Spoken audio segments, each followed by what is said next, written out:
Você sabia que há diferentes formas de fazer uma marcação dentro de uma partida de futebol? Existem 3 tipos: a marcação individual, a individual por setor e a marcação por zona. Hoje eu quero mostrar para você como é que funciona cada uma dessas 3 tipos de marcação no futebol.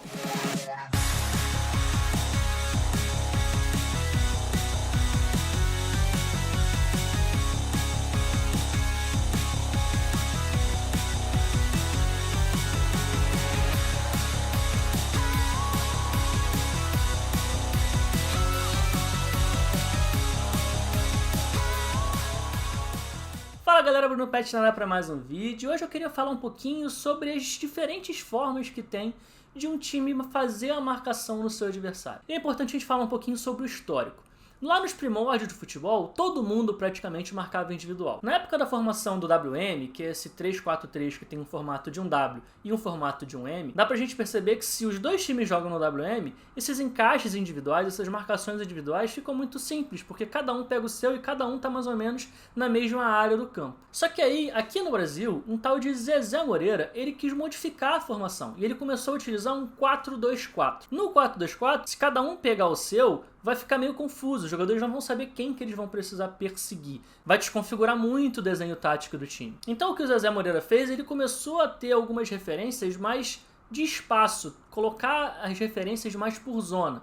Naquela ocasião, esse tipo de marcação que ele fez foi chamado de marcação por zona, só que hoje ela é conhecida como individual por setor. Isso aconteceu mais ou menos na década de 50. Lá mais para frente, com Arrigo Sacchi no Milan, isso mudou ainda mais e a marcação virou quase que puramente zonal, quando o Arrigo Sacchi dividiu as referências em 4 coisas diferentes. Os 4 aspectos seriam o adversário, que já era conhecido, o espaço, que também já era conhecido, mas ele adicionou também como referência a bola e o companheiro. Hoje em dia, essa divisão nesses 4 tipos de referência pode ser avaliado individualmente em cada jogador, e essa característica é conhecida como mentalidade zonal. Bom, mas agora que a gente já entendeu como surgiu os 3 tipos de marcação, como é que eu identifico isso no campo? Como é que eu sei que um time marca individual, ou individual por setor, ou se ele faz uma marcação por zona? E o principal ponto que a gente tem que perceber são as regras de ação dos jogadores dentro daquele time. Como os jogadores reagem quando o adversário tem a posse. Ou seja, qual é o padrão daquele time enquanto unidade? Se o time marca individual, por exemplo, a principal referência dele vai ser o adversário. As outras 3 referências elas vão existir,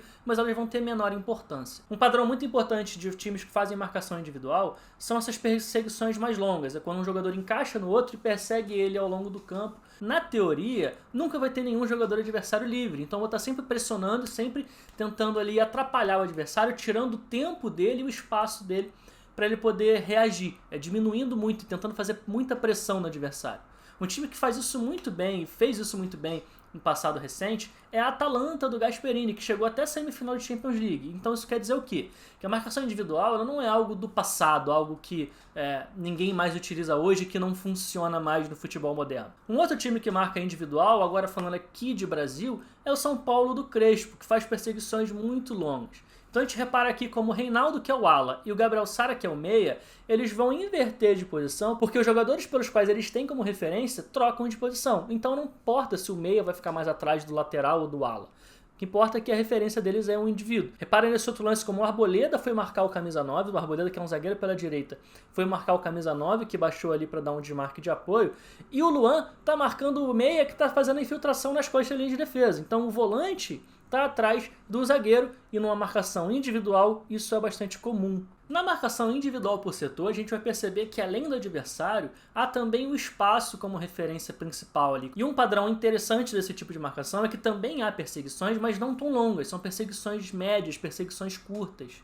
Justamente porque se o atleta sai da zona da qual eu sou responsável, eu não vou acompanhar ele até o final, eu volto para fechar a minha zona. Então se esse jogador branco aqui entra nessa zona do lateral esquerdo do time vermelho, esse cara vai encaixar. Se esse atacante branco entra nessa zona, esse lateral aqui vai encaixar. Agora esse atacante aqui, vamos supor que ele venha para essa região para poder se associar ou tentar trocar um passe. esse zagueiro é quem vem para marcar ele e esse outro zagueiro vem e fica como sobra. Agora, se esse atacante balança para o outro lado, se movimenta, não vai ser esse zagueiro que vai acompanhar ele até o final. Não, esse zagueiro é que vai ficar como sobra e esse outro zagueiro vai ser o responsável por marcar esse atacante, justamente porque ele entrou na zona da qual esse zagueiro pela direita é o responsável. Nesse tipo de marcação, a gente tem algo chamado de zona de responsabilidade mútua, que é quando a zona de um atleta, vamos supor aqui esse lateral esquerdo do time vermelho, entra junto da zona do meia esquerda aqui, por exemplo, desse time vermelho que está marcando em 4-4-2. Então vamos supor aqui, esse jogador de branco, esse atacante, esse ponta direita, está nessa zona de responsabilidade mútua. Quem vai marcar ele? O lateral ou o meia esquerdo? Bom, como o lateral direito subiu aqui para poder ajudar, e esse meia esquerda do meu time vermelho já está fazendo a marcação em cima dele, então sobrou apenas o lateral esquerdo para vir marcar esse atacante, esse ponta direita. Então essa zona de responsabilidade mútua é importante você saber aonde o seu companheiro está, quem que ele está marcando, para você saber se esse cara que está nessa zona de responsabilidade mútua é seu ou se é de um outro companheiro. Esse tipo de marcação é bem comum no Brasil e um treinador que usa isso e faz isso muito bem é o Cuca, que hoje é treinador do Atlético Mineiro, mas que no ano passado era o treinador do Santos. Eu vou trazer um exemplo exatamente desse time do Santos para a gente ver na prática como é que isso funciona. Então repara, o Lucas Braga, que é o ponta esquerda do Santos nesse jogo, está marcando o lateral direito do Grêmio, que é o Vitor Ferraz. Essa jogada vai se desenrolando, a posse de bola está com o Grêmio, eles vão trocando posse, e num segundo momento a gente vai perceber que o Felipe Jonathan, que é o lateral esquerdo do Santos, está marcando a ponta direita. Então nesse momento, o Lucas Braga marca o lateral e o Felipe Jonathan marca o ponta. A partir de um determinado momento, o lateral direito do Grêmio vai ultrapassar a posição do ponta direita, ou seja, o ponta direita vai baixar e o lateral vai subir. Nesse momento, o Felipe Jonathan fala com o Lucas Braga e fala, ó, tá na hora de trocar. Ou seja, o lateral que antes era responsabilidade do Lucas Braga passa a ser responsabilidade do Felipe Jonathan, já que o lateral agora está na zona de responsabilidade do lateral esquerdo. E aí o Lucas Braga vai lá para frente para marcar o ponta direita, justamente porque o ponta direita está na zona de responsabilidade do Lucas Braga. Isso para tentar evitar que fique muito bagunçado o time, que o lateral não saia tanto de posição assim, que um zagueiro não saia tanto de posição, e você tenta manter ali minimamente o seu time organizado defensivamente. Vamos então para o terceiro e último tipo de marcação, que é a marcação por zona. Esse é um tipo de marcação um pouquinho mais complexo, um pouquinho mais difícil até de entender, porque ela tem muita ênfase nas 4 referências, na bola, no adversário, no espaço e no companheiro. Então vamos para o campinho aqui para entender. Vamos supor que esse time vermelho marca por zona, nesse 4-4-2, e que a bola está com um time branco aqui pelo lado esquerdo. A gente vai perceber que nesse momento, essas linhas de marcação por zona, elas têm que baixar e acompanhar essa referência justamente para fazer esse balanço defensivo. Então o que aconteceu aqui? Se a bola é uma referência e a bola vem para o lado esquerdo, todo o meu time, toda a unidade do time, ela tem que balançar para o lado esquerdo. Se a bola vai para o outro lado do campo, toda a minha unidade, ou seja, todo o meu time, tem que balançar para o outro lado do campo. É claro que esse primeiro jogador ele vai como referência a bola e os outros jogadores têm que seguir os seus companheiros para não permitir que esses espaços muito grandes aqui sejam gerados. Então por isso eu tenho como referência também o meu companheiro. Eu não posso deixar com que essas distâncias fiquem muito grandes.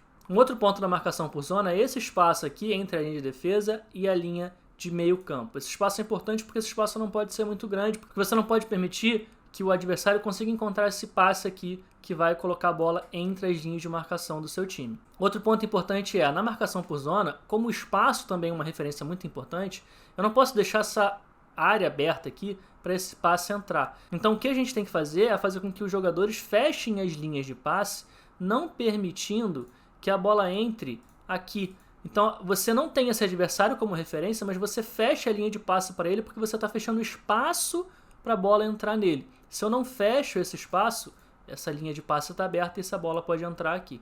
Um exemplo de time que faz essa marcação por zona e faz muitíssimo bem é a seleção da Suécia na Eurocopa. Vamos pegar esse jogo contra a Espanha, por exemplo. A gente vai reparar que a Espanha abre o jogo aqui pelo lado direito e todo o bloco de marcação da Suécia, que está marcando em 4-4-2, baixa para esse lado do campo. A Espanha não encontra espaço e vai rodar a bola lá para o outro lado. Então, novamente, essa unidade, esse time enquanto unidade, vai balançar para o outro lado, todo mundo junto, para não permitir que a bola entre. Nessa marcação por zona, o principal é justamente isso: evitar que o adversário consiga progredir no campo, evitar que os passos de progressão adversários encaixem. Bom, mas como eu falei antes, o futebol é muito complexo, então, independente do tipo de marcação, é importante que todos os jogadores tenham essas noções e essas referências muito claras, as 4 referências. Porque em determinado momento do jogo, talvez ele precise mudar um pouquinho a referência para poder se reposicionar em campo. O futebol é tão complexo que às vezes um mesmo time pode fazer mais de um tipo de marcação. Vou dar um exemplo. Pego um meu jogador, que não faz parte dessas 2 linhas de 4, e encaixo ele no melhor jogador adversário e falo: você vai marcar individual esse cara o campo inteiro. Ou seja, esse time vai fazer uma marcação zonal porque ele tem lá as 2 linhas de 4, mas um dos jogadores desse time faz uma marcação individual em cima do melhor jogador adversário. Ainda uma outra possibilidade ainda mais complexa é de, por exemplo, esse meu time de vermelho, ele quando vai subir pressão, ou seja, quando marca num bloco alto, ele faz uma marcação individual. Então eu venho aqui e encaixo todos os meus jogadores nos jogadores adversários para impedir com que a saída de bola dele fique limpa. Então quando o bloco está alto, eu marco individual. Mas vamos supor que o time branco consiga encontrar um lançamento para esse atacante aqui. Esse meu time vermelho pode, quando está num bloco médio ou num bloco baixo, que vai ser esse caso aqui, mudar e não marcar mais individual. Passar a marcar por zona, aqui por exemplo, com 2 linhas de 4 muito bem compactas e para não permitir que o time branco consiga chegar no meu próprio gol. Então o mesmo time pode fazer diferentes tipos de marcação dependendo de onde a bola está no campo. Se eu estou num bloco alto, eu posso marcar individual, e se eu estou num bloco médio baixo, eu posso marcar por zona. Esse é inclusive um exemplo muito prático que acontece hoje em dia. Muitos times sobem pressão e fazem encaixes individuais, e quando baixam o bloco de marcação, passa a marcar então por zona. Há ainda uma outra possibilidade.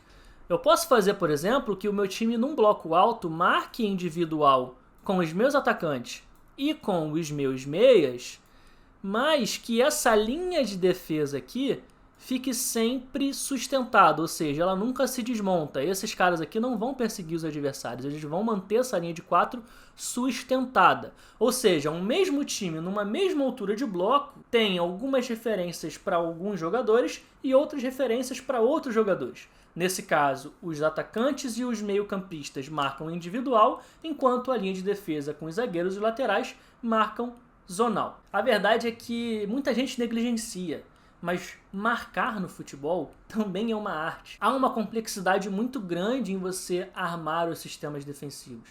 E isso aqui eu só estou falando desses 3 diferentes tipos. Há outras coisas para a gente se falar sobre um sistema defensivo que eu não citei nesse vídeo. Então uma dica que eu dou para você é: se um jogo termina 0-0, por mais chato que ele possa parecer, vamos tentar entender e valorizar um pouquinho mais quando um time consegue saber se defender bem. Porque é difícil pra caramba organizar e fazer com que 11 jogadores dentro do campo, que pensam diferente, que têm ideias diferentes, consigam fazer e seguir as mesmas regras de ação e seguir os mesmos padrões. Isso precisa ser valorizado.